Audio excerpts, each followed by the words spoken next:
நீங்க நினைக்கலாம், என்னை விடுவிக்கிறதுக்கு யாருமே இல்லை, என்னை ஆதரிக்கிறதுக்கு யாருமே இல்லை, எனக்கு துணை அளிக்கிறதுக்கு யாருமே இல்லை.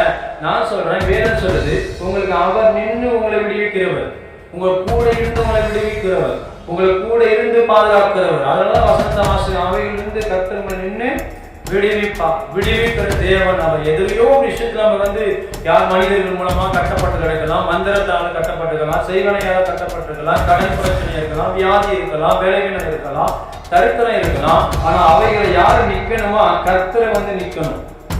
கர்த்தரை நின்னா அவனை விடுவிக்கிறான்.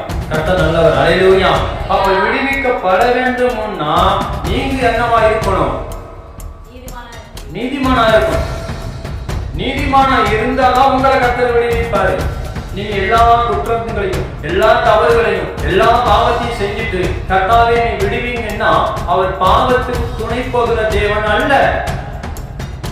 பாவத்துக்கு துணை போகிற தேவன் அல்ல. அவர் பரிசுத்தம் உள்ளவர். நான் பரிசுத்தமாய் இருப்பது போல் நீங்களும் பரிசுத்தமாய் இருங்கள்.